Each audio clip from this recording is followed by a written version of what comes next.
যদি সংসদে এতগুলো ঋণ খেলাপি থাকে তাহলে এই সংসদকে তো ঋণ খেলাপিদের সংসদ বলবে। যদি এখানে কেউ ক্লেম করে যে এই সংসদের ঋণগ্রস্ত ঋণ খেলাপিদেরকে নমিনেশন দেওয়া হয়েছে, এটা কোনো লিগ্যাল ইন্টারপ্রিটেশনের ঠিকানা।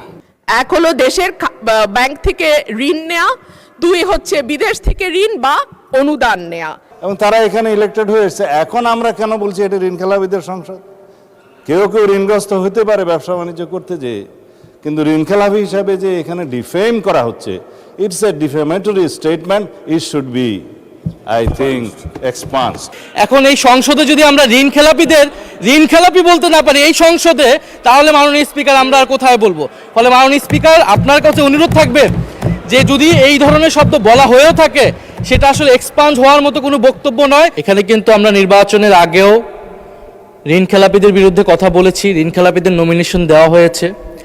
নির্বাচনের পরেও আমি আমার প্রথম অধিবেশনের বক্তব্য এইখানে মাননীয় অনেক সম্মানিত সংসদ সদস্য তাদের কত কত ঋণ খেলাপি রয়েছে সেই সংখ্যা আমি উল্লেখ করেছি, তাদের সম্মানিত নাম প্রকাশ করিনি।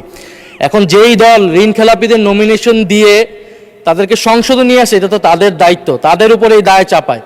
এখন যদি সংসদে এতগুলো ঋণ খেলাপি থাকে তাহলে এই সংসদকে তো ঋণ খেলাপিদের সংসদ বলবে, বা সরকার দলীয় লোকেরা যারা মেজরিটি 2/3 মেজরিটি করেছে তারা ঋণ খেলাপিদের সংসদে নিয়ে এসেছে, এটা সাধারণ মানুষ এটা স্বাভাবিকভাবেই বলবে। আর আমরা সংসদকে সার্বভৌম বলতেছি। এখন এই সংসদে যদি আমরা ঋণ খেলাপি বলতে না পারি এই সংসদে, তাহলে মাননীয় স্পিকার আমরা আর কোথায় বলবো? ফলে মাননীয় স্পিকার আপনার কাছে অনুরোধ থাকবে যে যদি এই ধরনের শব্দ বলা হয়েও থাকে সেটা আসলে এক্সপান্স হওয়ার মতো কোনো বক্তব্য নয়। আমরা জাতীয় সংসদের সকল সংসদ সদস্যদেরকে সম্মান প্রদর্শন করা আমাদের উচিত। আমি শুধু ইন্টারপ্রিটেশনটা দেব, কে কি বলেছেন সেটাতে যাব না।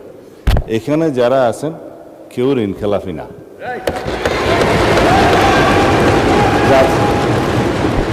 নির্বাচনী আইন, রিপ্রেজেন্টেশন অফ পিপুলস অর্ডার এবং অন্যান্য বিধিমালায় অনুসারে যারা ঋণ খেলাপি আদালত কর্তৃক সাব্যস্ত হবে, ঘোষিত হবে, তারা দে আর ডিসকোয়ালিফাইড, তারা এমপি হিসেবে নমিনেশন দিতে পারবে না, অবৈধ। নির্বাচিত হয়ে এসছে তার মানে ঋণগ্রস্ত হতে পারে, নট ঋণ খেলাপি। এখন যদি এখানে কেউ ক্লেম করে যে এই সংসদের ঋণগ্রস্ত ঋণ খেলাপিদেরকে নমিনেশন দেওয়া হয়েছে, এটা কোনো লিগ্যাল ইন্টারপ্রিটেশনের ঠিকানা।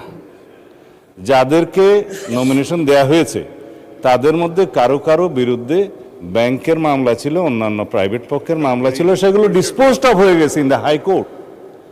যখন হাইকোর্ট সুপ্রিম কোর্ট থেকে সেটা ডিসপোজড অফ হয়ে যায় এবং তাকে লেজিটিমেট ক্যান্ডিডেট হিসাবে ডিক্লেয়ার করা হয়, সে আর ঋণ খেলাপি নয়, এবং তারা এখানে ইলেক্টেড হয়ে এসেছে। এখন আমরা কেন বলছি এটা ঋণ খেলাপিদের সংসদ?